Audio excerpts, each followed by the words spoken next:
impact on Islamic thought. It's not bad. It's not bad. It's the reality. And Aristotle, his life, if you study mathematics, syllogisms come all from Aristotle. X is Y, so Y is what? X. That's Aristotelian logic. Like George Bush, when he said, either you're for me or against me. Aristotle would love it. That's why it's absolutely stupid. But, because it's George Bush Jr. But the point is, it's very Aristotelian. So, of course, Shaybani, being influenced by Aristotelian thought, says, Dar Islam, Dar Harb. Dar Islam, Dar Harb. Shafi comes after him and says, no, the world is much more complex than Dar Islam, Dar Harb. So Shafi adds to it. Why would Shafi add to it? Because it's not from Quran and Sunnah. Right? That wouldn't be that.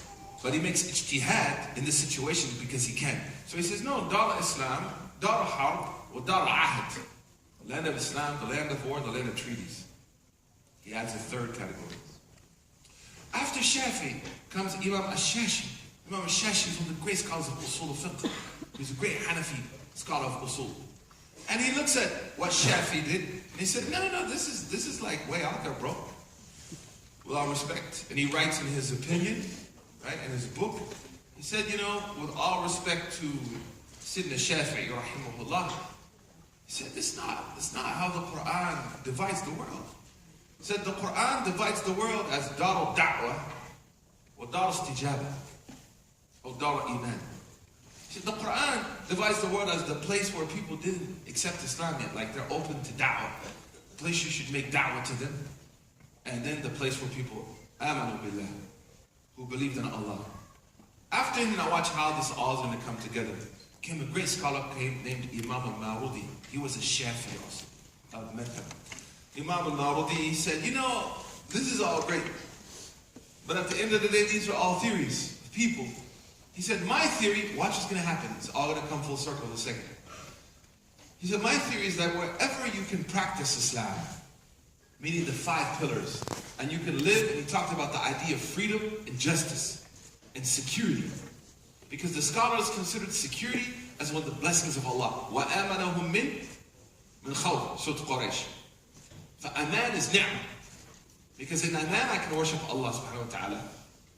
So he said, wherever the Muslim can worship Allah in security for the most part, and call to good and forbid the evil, that is their personal Dar al-Islam. Then he said, my reasoning for this is the hadith of Fudayk. See how now we go back to what I talked about in the beginning. Where the Prophet said, Ishma' qalbak. So the point is, don't allow these kind of things to undermine your potential here. Now there's a few points I'm going to make, inshallah, then we're going to stop. Right? But just to deal with the idea of, are you allowed to be here? In fact, I remember once I was at a conference, and one of our lion brothers, the guys who put pictures of lions on Twitter, I'm so bad, I talk all this smack about you. Yeah, but you ain't going to step. I pray for the day I meet one of those people in person. I just can't wait. And if they try to get out of line, it's going to be fun. For the sake of Allah. I'm not a violent person, but someone, their daddy obviously didn't teach them how to act. So someone needs to whoop them. Seriously. My father is a non-Muslim. And I remember once I made fun of a Muslim when I was 12 years old. And my father smacked me. Like he smacked me, like, pow! And he said to me, you don't make fun of people, other people. Like, people who act like this, obviously they're like, must be all by themselves. And no one taught them how to act, man. Because you don't talk to people like that. So the first point we made is the hadith for Fudayk. The Prophet said to him, as related by Imam Ahmad and the Musnad with the Sahih Isnad, live with your people. Live with your people here. These people don't even know us, man. We're so busy cursing them and worried about them taking, are we that weak? Like if I say hi to some Swedish person, I'm going to lose my iman. Well, then your iman sucks. Like, oh God, don't go to the coffee shop. You're going to lose your iman. It's not like it's my phone. Like I can lose my phone. I'm not going to lose my, if you're going to lose your iman in that situation, and let's be honest, where was Islam always able to really perform? Is when it was most vulnerable. Like that's what makes you believe Islam is the truth. Like the Prophet used to go to the Kaaba and people running around it naked, man. And Islam flourished in that situation. Right? Muslims were able to change lives. But if you're running from people, then don't curse them. If you kick the sick out of the hospital, then don't blame them for being sick. The second thing we gave is the idea of Dawah Islam and Dawah Harb. We show how this is rooted in theory, and not rooted in text. And the irony of the person is, I only want from Quran and Sunnah, I only want from Quran and Sunnah, I'm on the madhab of the Salaf al-Salih. Dad, what do you do when the Salaf have 18 opinions about one issue? Which Salaf al-Salih do you follow? No, I only follow the Salaf. The Salaf agreed on everything. Really? Imam Ahmed himself differed in his own opinion on one issue 14 times. He changed his opinion 14 times. And always in the madhab of Ahmed, you have two opinions. The last is, what type of institutions do you want to see, right? Individually, what do you want to see? I want to see you do the following. Remember this. Number one is to establish in your life what's called the Fard al-Ain. You want to write that down. Fard al-Ain. Those are the individual obligations every one of us has to perform them and know them reasonably well. And those are found, of course, in the hadith of the Prophet when he said, Bunya al-Islam ala khams. Islam is based on 5 things, right? Prayer, shahada, faith. We're talking about faith. What is an obligation on you to know? Again, we see how people teach faith today. This is really smart. They go to a community of people who never studied theology before, and they begin to try to teach them the most complicated issues. And I'm going to say something, I don't mean to be offensive. This happened in America. I got a phone call from a brother.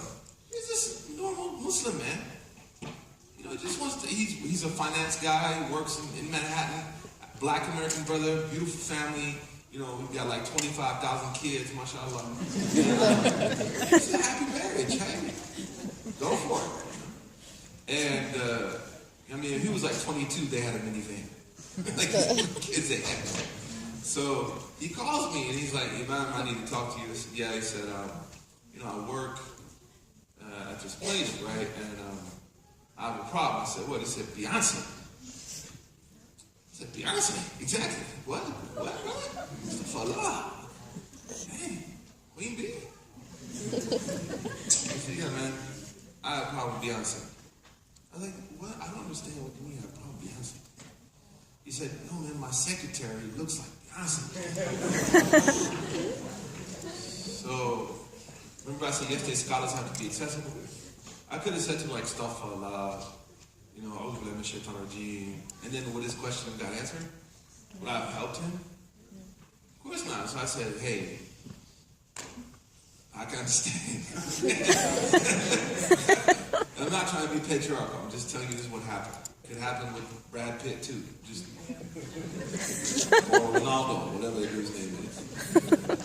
So I said, okay, what do you mean? He said, no, my secretary looks like Beyonce, and basically she wants to have an affair with me.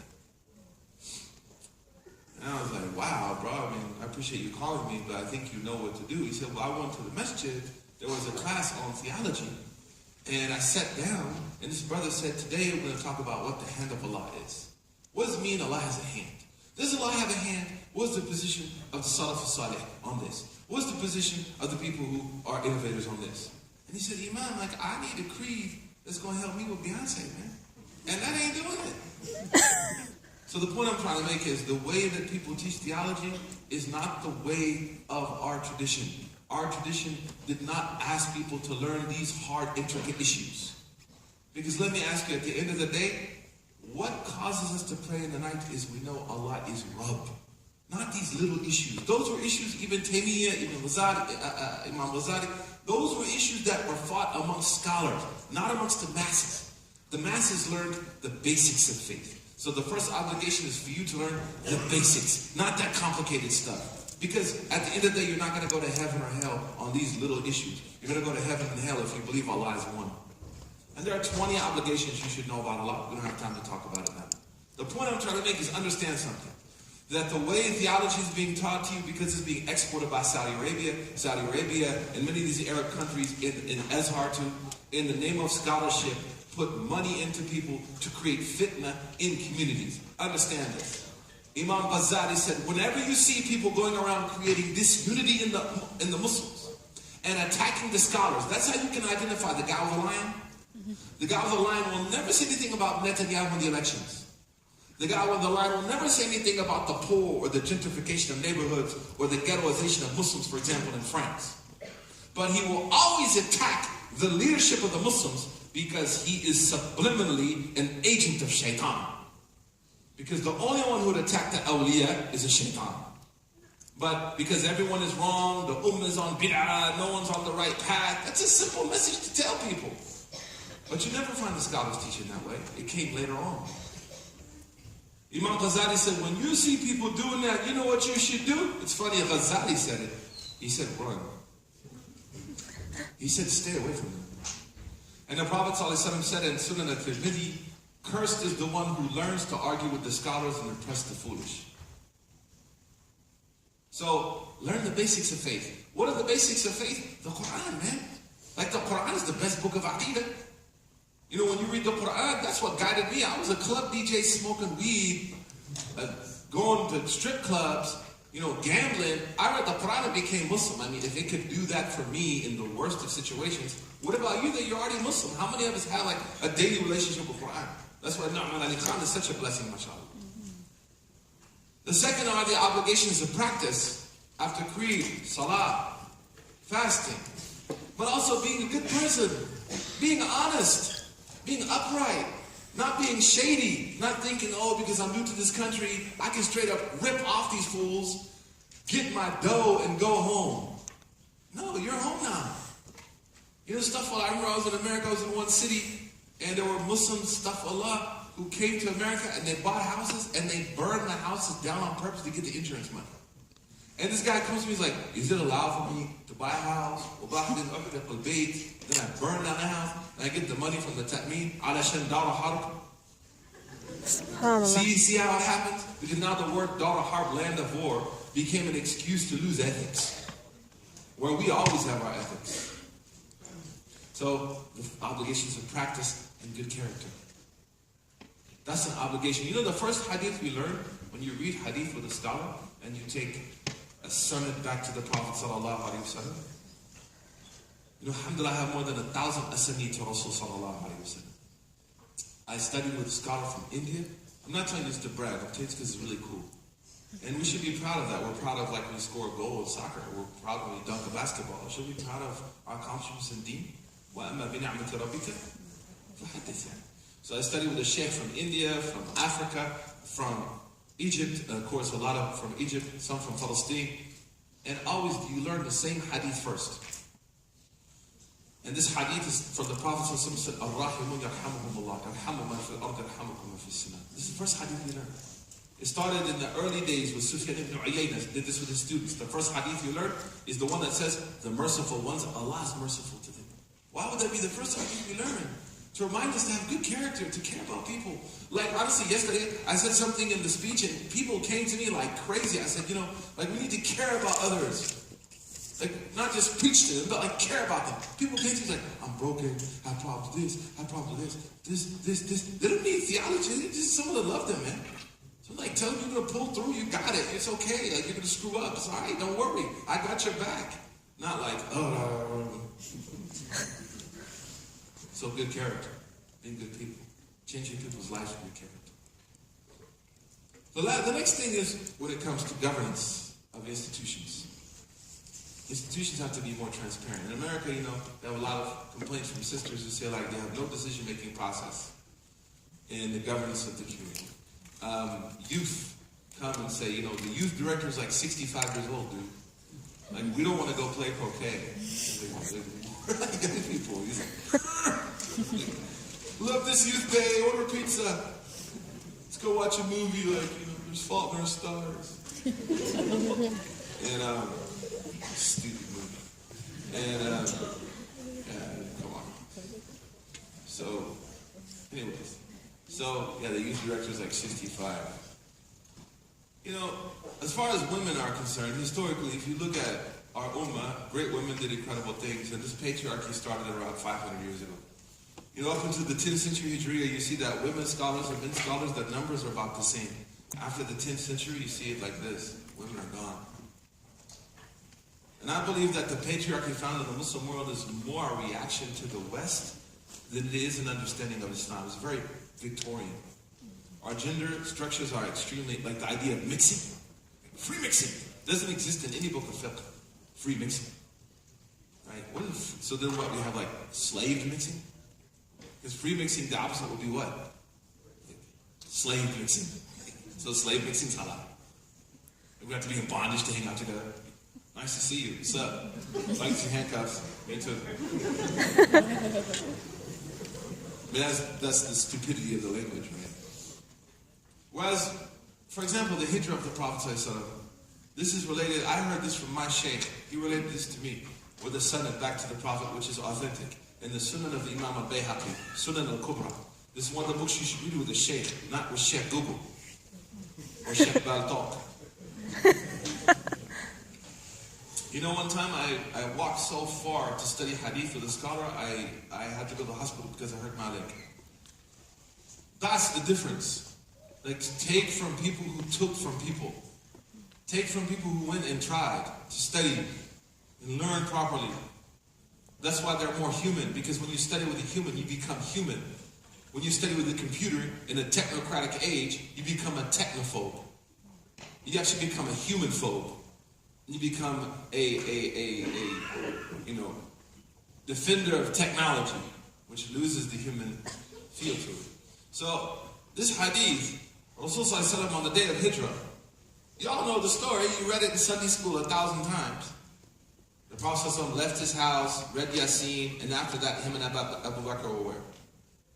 Sayyidina Ali slept in the bed, they left the house, and suddenly, where does the story go to? The cave. Do you ever ask yourself, what happened from house to cave? Like, he's walked out of the house like, all right, let's go, and then ding, and then suddenly, hey, where's the cave? Like, it's kind of like a movie, you know? Because that's what you get, right? But if you go to like the larger books of Sirah, some scholars with 22 volumes in Sirah, you find the other narrations which are authentic. And here's one of them. That when the Prophet ﷺ, and I told you where to find it, Sunan al-Kubra, Imam al-Bayhaqi, he was a Russian, from Bayhaq. The Prophet ﷺ, when he went out of his home, he left, and have any of you been to like Khalij? The Gulf countries, they have these large fences around their houses, like these adobe like fences, right? Those still exist. They existed in the time of Rasul. On the way out of Mecca, he ran into one of these walls, and he couldn't go over the wall. He couldn't get out of Mecca. And there was a sahabiya, a woman sahaba, who when she saw this, and this is incredible, we don't know her name. She died in Mecca. She's not known. Her name is not known because there were only 67 Muslims in Mecca when they made the trip to Medina. You know, Islam wasn't like popping on Twitter. Like, it wasn't cool to be Muslim. So the Prophet ﷺ, she ran to the Prophet ﷺ and she goes like this. Climb on my back. That's how he made hijrah. The hijrah literally happened on the back of a woman. It's never told. Why don't we tell young women the story? I'm trying to clap to them. I'm going to get y'all in a minute. And they're going to clap. Brothers, tell women stories, please. Amen. I got y'all. We're all brothers. Point is this. That's an authentic narration. The Prophet said, oh God, the little woman. He climbed and went over the wall. Sahih al-Bukhari. You know, we have about 10 or 12 manuscripts of Sahih Bukhari, right? Because in those days, you know, it wasn't like you mass-produced a book. Sahih Bukhari, there was a time in our history when it was lost. That's the problem of war. Like people going and destroying museums, they not only destroy the artifacts, you destroy books, like in Libya. The first thing the quote-unquote jihadists did was destroy the masjid of Sidi Zarruq. The masjid of Sidi Zarruq, Ahmed Zarruq, had more than 300,000 handwritten books. They destroyed those books. They destroyed our history. That's our intellectual history. Destroyed. In the name of jihad fi sabilillah. Wa la hawla wa la quwwata illa billah. Some of our scholars, they said, to destroy books is haram. Because Allah began the Quran with reading, wa nun wal qalami, and writing. So books are secret. Sahih Bukhari was lost. It was passed on by memory. That's how it stayed. People taught it. I had a sheikh who memorized Sahih Bukhari in 2 weeks. Riyadh Salihin in 1 week. We have Sahih al-Bukhari now, as as mentioned by Imam Ibn Hajar. When I say it was lost, I mean like manuscript, not here, manuscript. Imam Ibn Hajar dies at 857 after Hijri, the great scholar of Hadith, not a Hadith. And he keeps for us the authentic document of Sahih al-Bukhari because of Ibn Hajar, radiallahu ta'ala anhu. You know, in his discussion of Sahih al-Bukhari, in his introduction, he mentions like how Sahih al-Bukhari was preserved. And he said the most authentic narration of Sahih al-Bukhari has reached us because of a woman who memorized it. Her name was Kulthum. She was known as the person who had the strongest memory and the best memorization of Sahih al-Bukhari. That's why we have it. In Qira'at also. So the point is, in America what we started to do is town hall governance. What does that mean? Major decisions aren't made by 3 or 4 people. One group, one jama'at. You know, this jama'at, that jama'at from overseas. Right? No. Major decisions are made by everybody. So do we want to hire this imam or fire this imam? We get everybody together like this, vote on it. Do we want to extend the masjid or not extend the masjid? Everybody, the youth, the women, the men, the shabab, the grown folks, the uncles, everybody makes a decision. So now you kill the idea of patriarchy. You kill the idea that youth aren't part of the community. Because if we don't give young people a role to play in this community, they're going to find roles to play in other communities. Like our young brothers, man. Our young brothers are so incredible, such incredible talents, right? Such incredible futures. But if you don't give them a role to play in the community, they're going to find roles in other places. And it can't just be a token role. It has to be a role. The last point, that in our communities, when it comes to how we function, we should be merciful to each other. The Prophet said, إِنَّا بَعِثْتُ بِالْحَنَفِيَّةِ سَمْحًا. Rasul said, I was sent with Hanafiya samha, which means tawheed and compassion. Sallallahu alayhi wa sallam. We talk about who's Muslim and who's not Muslim. And you find now this fetish to say this person's not Muslim, this person's evil, this person's a fasid. You know, Imam Khalid is mukhtasar. You know that there are conditions for doing this. So here's some things I would encourage you to do. Number one, go for compassionate orthodoxy. Be compassionate in orthodoxy. Be compassionate to people. It's hard now. People don't have the same access to scholars that they used to have back in the days. Number two is be careful of texts which are used to destroy the community. One of the most common texts is that the Jews and Christians were divided into 72 sects. Ummah is divided into 73 sects, all of them in the fire except one. This hadith is related by Ibn Majah and Nasa'i, as well as the Tirmidhi radiallahu ta'ala and Abu Dawud and others, Imam Ahmad and the Muslim. And this hadith, you know, most of our scholars said the hadith is weak. Because they said what's called ittirab in the Sanad, as mentioned by al-Iraqi in his Alfiyah, as well as Abu Amr al-Salah. What that means is that this hadith reaches with so many different narrations, it's impossible to know which one is right or wrong. Kullu fi nar illa wahid, only one is in hellfire. Another narration says one is in Jannah. Another says this, another says this, another says this, another says this, another says this. It's impossible. So Imam Ibn Wazir, the great scholar from him, said, Iyyakum wa kullu fi nar illa wahida. He wrote one poem about this. He said, be careful of this hadith. And Imam Shatibi in Al-I'tisam, he said, this hadith is authentic. But watch what he said.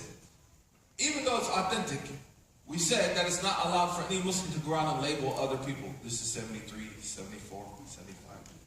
Once I was at a mosque in San Diego, California. It was a good friend of mine. I didn't know he was infected with the virus.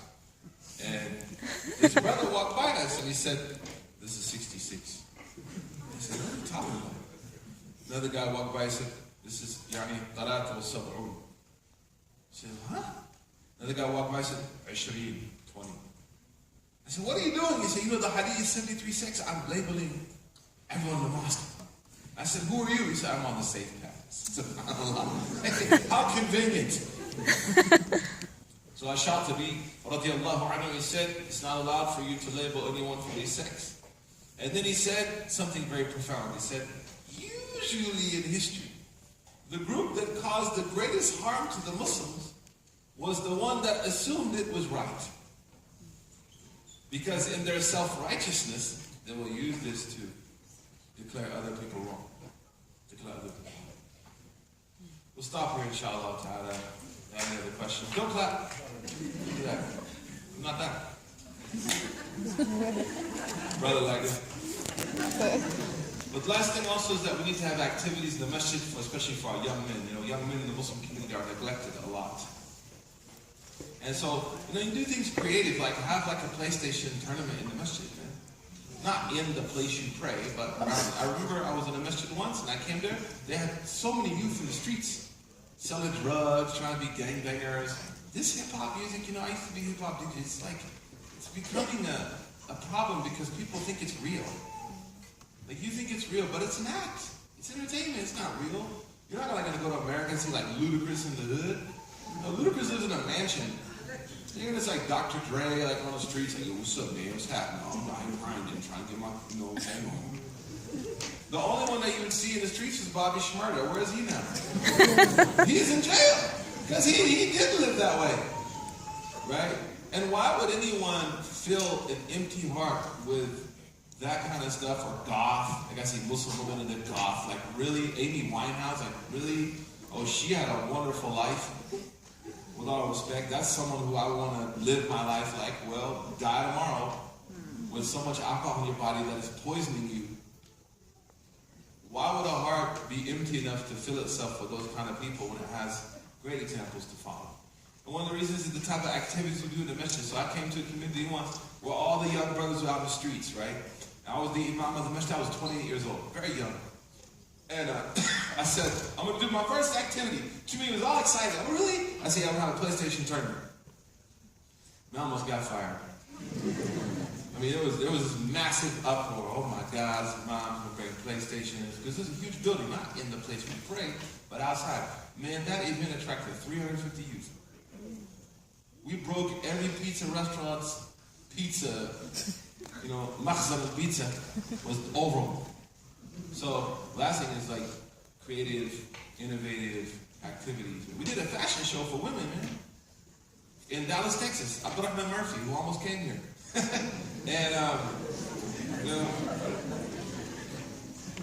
And again, the community almost killed him for it. It was for girls only. You know how many women came to that? 2,000 women, man. They had the professional thing you walk down, what's that thing called? Yeah, we think it's for planes. They call it runway. They had the runway, and there's pictures not allowed to be, put out anywhere. Man, they loved it, man. So think about doing activities that are going to really inspire people to get them involved. In Washington, D.C.,